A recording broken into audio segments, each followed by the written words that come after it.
DNA is telling us. Doing the Y chromosome work, I found that there wasn't a link between Richard III and the male line relatives who are alive today. The DNA is telling us things history never dared to say. When scientists analyzed the Y chromosome from what were believed to be the bones of King Richard III, they expected confirmation, a royal signature written in blood. Instead, what they found shattered 5 centuries of certainty. What we see is that royal succession takes various twists and turns over time. So the fact that there may, and it is a very big speculation, there may be a break there, doesn't necessarily have a direct impact on later successions. The genetic evidence revealed that somewhere along the royal line, the truth had been rewritten. Someone's father wasn't who everyone thought he was. This wasn't just about a family secret. It was about a deception powerful enough to shake the foundation of the English monarchy itself. Before we continue, make sure to subscribe to this channel and turn on all notifications, because what you're about to hear could change the way you see history forever. Now, let's dive deeper into the shocking implications of this discovery. A grave lost to time. For over 500 years, the final resting place of Richard III, the last Plantagenet king, was a mystery swallowed by history. He was cut down in 1485 at the Battle of Bosworth, the bloody climax of the Wars of the Roses. Chroniclers said his body was carried to Leicester and buried quietly at the Greyfriars Friary. But the centuries weren't kind to his memory. The monastery was destroyed, its location forgotten. Legends grew that Richard's bones had been tossed into a river, his grave desecrated beyond trace. Then, in 2012, history whispered again. A team of archaeologists, armed with old maps and a sense of divine irony, began digging beneath a city council car park in Leicester, the exact spot where the friary was once said to stand. Few believed they'd find anything, but within days, the impossible emerged from the ground. A human skeleton, hastily buried, twisted by battle scars, lying in what would have been the choir of the lost church. They called it Skeleton 1. It belonged to a man in his early 30s, the same age Richard was when he fell. His bones were marked by at least 10 injuries, 8 to the skull alone. One blow sliced through the back of the head, another drove deep at its base, fatal and final. His helmet had been torn away, leaving him defenseless. And then there was the spine, a deep, unmistakable curve, severe scoliosis, one shoulder higher than the other. The physical evidence aligned perfectly with the historical accounts. The so-called Hunchback King from Shakespeare's plays wasn't a monster, but a man with a real, visible deformity, one exaggerated by propaganda to make him a villain. Radiocarbon dating placed the bones in the right century. Isotopic tests revealed a diet fit for royalty, exotic meats and ocean fish. It all matched. But it wasn't enough. To prove the impossible, they needed DNA. The DNA of a lost king.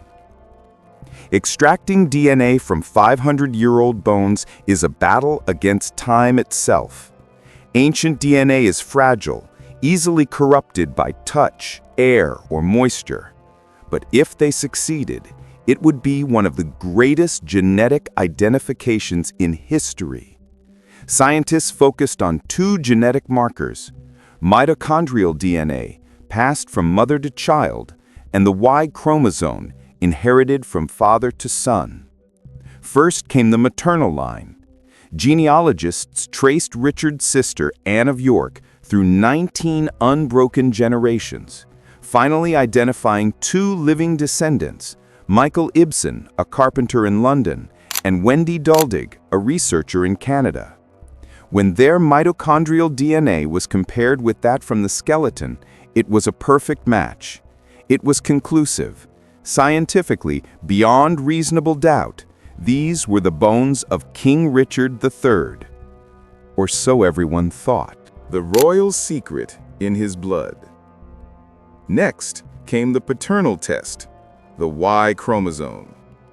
In theory, Richard's Y DNA should match that of other male line descendants of his royal ancestors, the Plantagenets.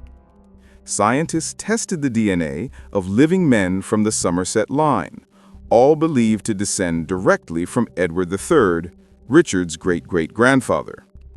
But when the results came back, they didn't match at all.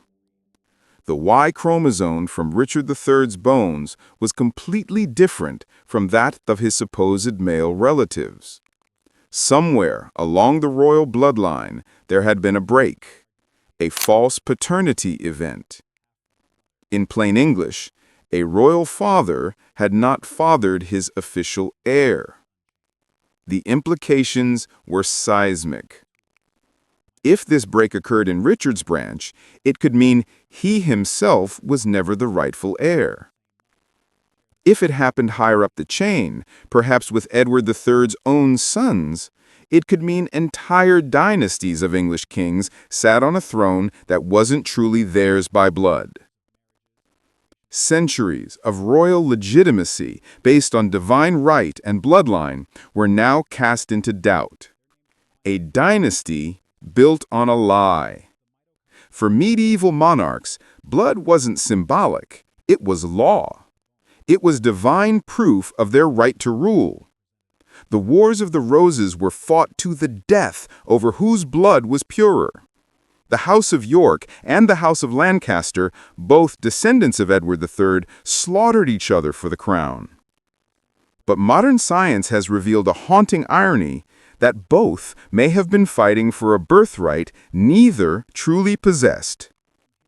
A single act of royal infidelity, hidden for centuries, could mean the entire foundation of the English monarchy rested on a genetic lie. Historians raced to find where the break could have happened. Some pointed to John of Gaunt, Edward III's powerful son and ancestor of the Lancastrians. Others whispered about Cecily Neville, Richard's mother, who was rumored to have had an affair while her husband was at war. If that rumor were true, Richard III, the man who died defending his crown, might never have had a legitimate claim to it in the first place. But the DNA can only reveal that a lie existed. It cannot tell who told it. A secret buried in royal blood still lingers unsolved. The man behind the monster. As the genetic shockwaves rippled through history, another truth emerged, one that humanized the most demonized king in English lore. Richard's skeleton told a story of courage and complexity. His curved spine was real, but it didn't cripple him.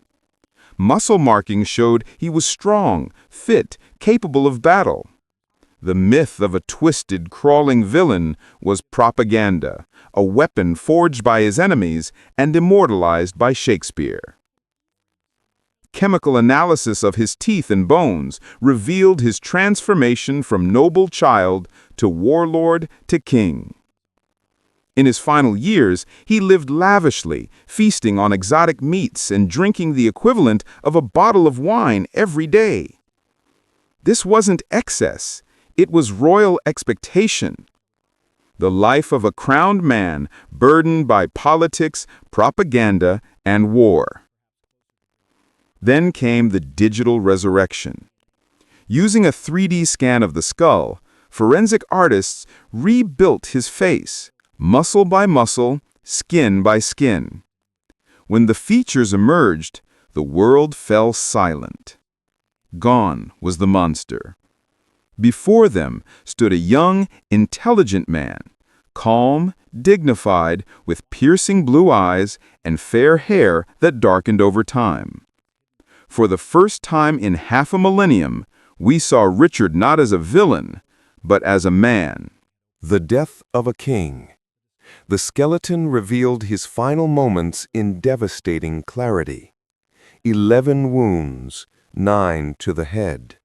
His helmet torn away, surrounded and struck down on foot, fighting to the last. Even after death, his body was stripped, humiliated, dumped into a shallow grave. No ceremony, no crown, just earth and silence. And yet, through that silence, the bones spoke. They told a story truer than history's lies, a story of betrayal, propaganda, and bloodlines twisted by ambition. The question that still haunts the crown. The discovery of Richard III's remains gave us more than a face from the past. It gave us a mirror for the present. If the foundation of royal power itself is built on a genetic falsehood, what does divine right really mean? If DNA can unmake kings, what else in history have we been wrong about?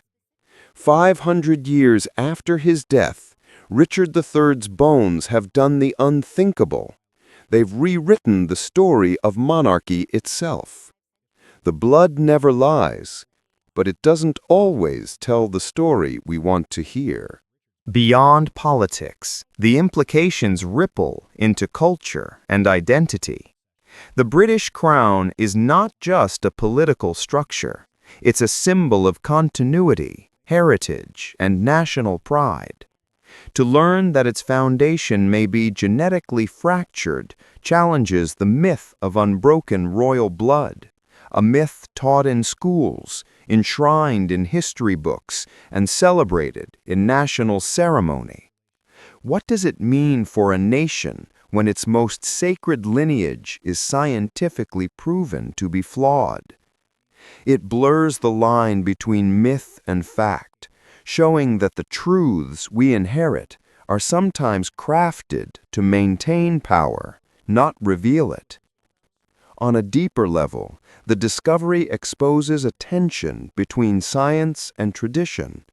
For centuries, monarchy existed beyond questioning.